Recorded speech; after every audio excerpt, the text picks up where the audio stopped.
안녕하세요. 토요미스테리 디바제시카입니다. 여러분의 구독은 저에게 큰 도움이 됩니다. 2018년 7월 1일, 얼마 전이었죠. 일요일이었습니다. 인도 뉴델리 브라리라는 지역에 살고 있던 구차란이란 사람. 그는 보통 하루 일과의 시작으로 아침 일찍 산책을 다니는 걸 즐겼죠. 시간은 일요일 아침 7시 15분이었습니다. 산책을 마치고 집으로 돌아오던 도중 이웃 바티아 가족의 가게가 아직도 문을 열지 않은 것을 보게 됩니다. 어라? 이상했습니다. 이 상점은 지난 20년 동안 단 한 번도 빠짐없이 아침 6시에 문을 열었던 가게였기 때문이었죠.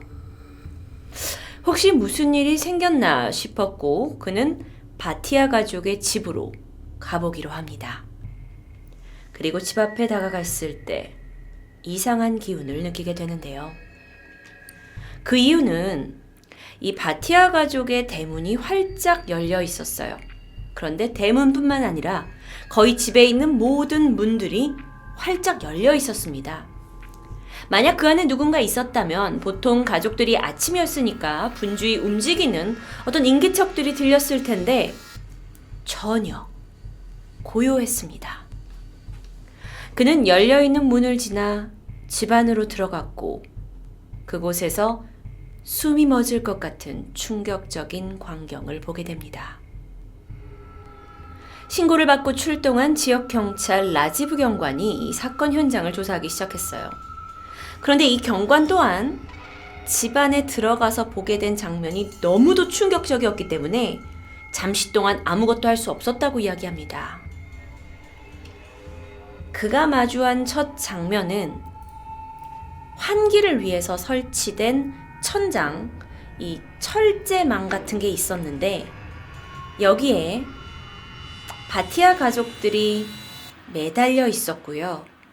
시신들은 모두 입에 재갈을 물었고 또는 눈과 코가 이렇게 붕대 같은 것으로 덮여 있었어요.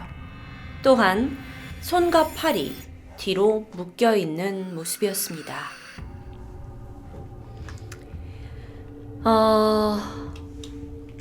잠시만 모자이크 처리된 사건 현장을 보여드리겠습니다.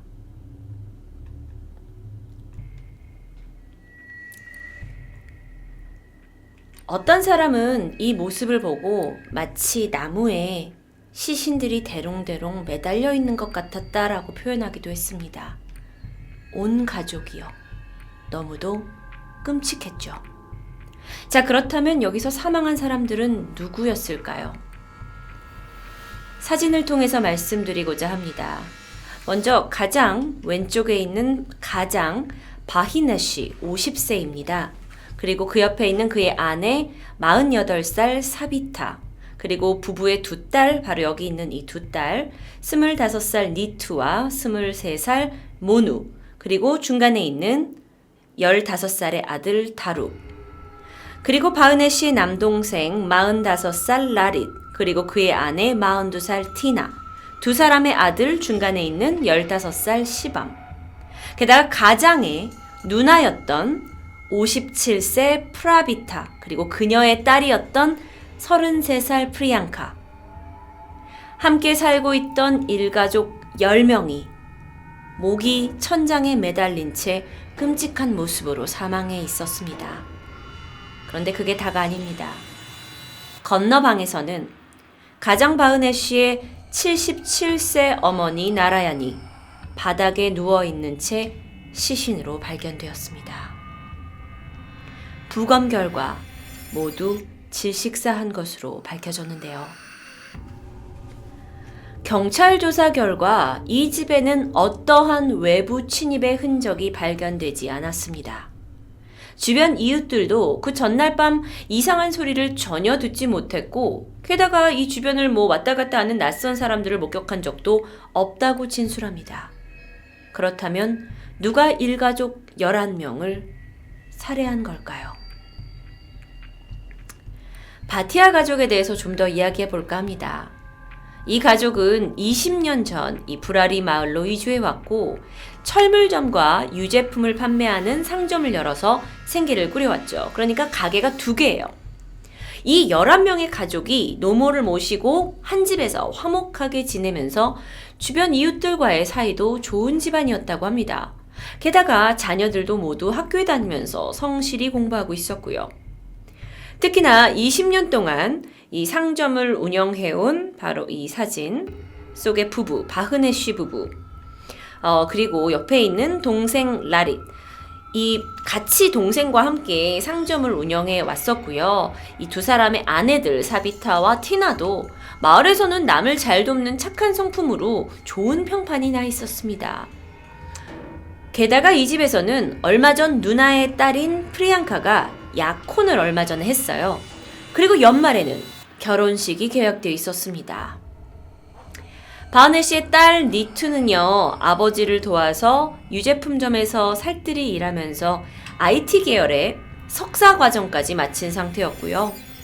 둘째 딸 모누도 아주 총명한 아이로 대학교를 졸업하고 법의학 석사 과정을 준비하고 있었다고 해요. 사실 가족 간의 불화를 생각하기는 너무 어려울 만큼 다들 좋은 평판에 가게를 2개나 가지고 있어서 경제적으로 풍족했던 그들이 어째서 하루아침에 시신으로 발견되었을까요? 인도를 발칵 뒤집었던 이 사건은 대대적인 여론의 관심을 받게 되었고 경찰의 조사 끝에 집안에서 발견된 11권의 일기장을 토대로 이 사건을 주도한 사람을 발견하게 됩니다. 그 사람은 다름 아닌 바히네쉬의 동생 라릿으로 밝혀집니다. 이 11권의 일기장 또한 대부분 라릿이 쓴 것으로 밝혀졌는데요. 이 안에는 종교적인 신앙에 관한 글이 다수 담겨 있었다고 합니다. 그 내용을 살짝 살펴보게 되면요.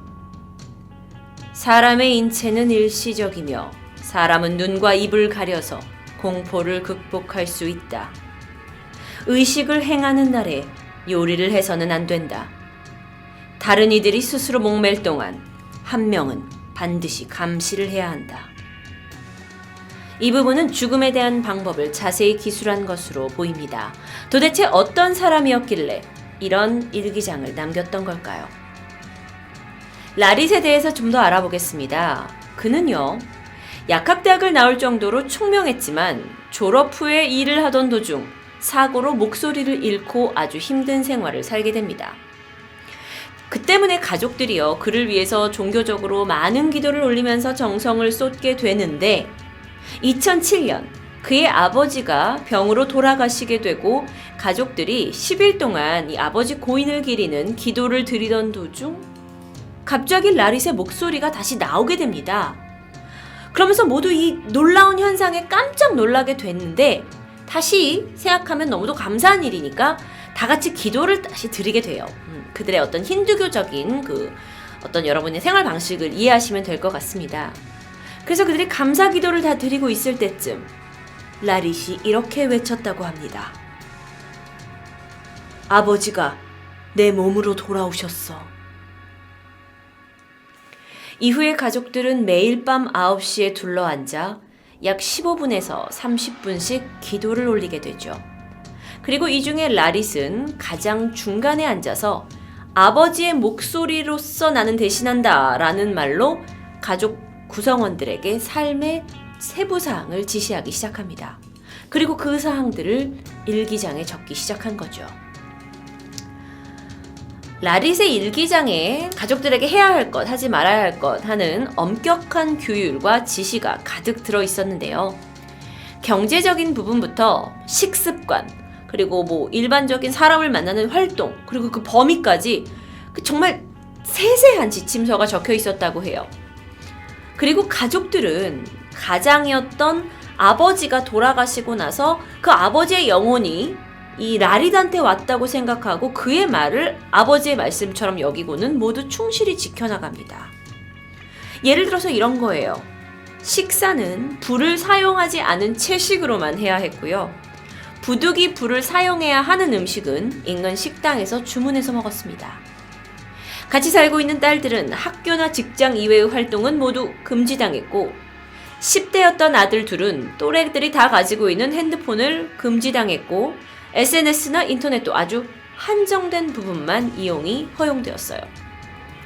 라릿이 적은 일기장에 따르면 그는 하루하루 구원의식에 대해 준비하고 있었다고 합니다. 그리고 가족들은 도대체 왜인지 모르겠지만 그것을 맹신했고요. 그저 라릿이 하자는 대로 그의 의견을 따랐죠. 그러다가 라릿이 인부 몇 명을 고용해서 집안에 무언가를 설치합니다. 처음에 그가 설치한 것은요, 집 벽에다가 이제 집 안에서 바깥으로 연결이 되는 이런 파이프를 벽에 뚫어가지고 설치를 했어요. 그게 11개입니다.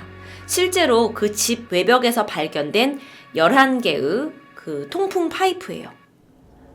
뿐만 아니라 집 대문 위에도 11개의 철근으로 대문 위를 덮어버립니다. 11개요. 그런데 인부들이 이상했어요. 아니, 남들이 잘 설치하지 않는 이런 걸 왜 하시는 겁니까? 라고 하자, 집안에 환기가 잘 안 돼서 이런 환기 파이프를 설치하는 거다라고 설명을 했는데요. 여전히 이상했죠. 라릿의 일기장에 따르면요, 구원의 의식은 반드시 토요일 오후에 시작해야 한다고 써 있었고요. 의식이 시작되는 날에는 어떤 것도 요리해서는 안 되며 일요일이 지나면 의식이 끝날 거라고 적혀 있었습니다. 토요일 시작해서 일요일은 의식이 끝날 거라고요. 사건을 좀 시간별로 바라보겠습니다. 2018년 6월 17일은 이 프리앙카의 약혼식이었어요. 바로 여기 있는 여성이죠. 그녀의 약혼식이어서 성대한 가족 행사가 치러졌고 먼 곳에서 그녀를 축하해주기 위해 친척들이 방문합니다. 그리고 나서 그들이 떠났을 때는 이 11명의 남은 가족들이 무엇을 생각하는지 그 어떤 누구도 의심하지 않았죠. 6월 23일 가족들은 이제 구원 의식의 실행을 차근히 준비합니다. 약 5일 동안은요, 스스로 목을 매단 채 눈을 가리고 손을 뒤로 묶는 연습을 했다고 해요. 그리고 28일에는 의식에 필요한 천이나 비닐들을 집으로 가지고 옵니다. 실제로 그 목을 매달 때 썼던 그 의자와 천들을 가지고 집으로 들어오는 모습들이 CCTV에 잡히기도 했고요. 그리고 드디어 기다렸던 토요일 6월 30일 밤 10시 40분에 그들은 빵을 서로 나눠 먹습니다. 그리고 나서 그 일기장에 적혀있는 절차에 따라 그리고 정해져 있는 위치에서 아이들과 라릿의 아내가 먼저 목을 매달게 됩니다. 나이 드신 노모는 이 목을 매다는 행위를 혼자 하기 힘들었기 때문에 아들들이 절차를 도왔다고 해요. 마지막으로 바흐네 씨와 그의 아내 사비타, 그리고 라릿이 아이들이 다 죽은 것을 확인하고 스스로 목을 매게 됩니다. 잘 이해가 안 되시죠? 그들이 도대체 뭘 믿었던 걸까요? 가족들은 이 의식을 통해서 구원받을 수 있고 바로 다시 태어난다고 믿었던 것 같습니다.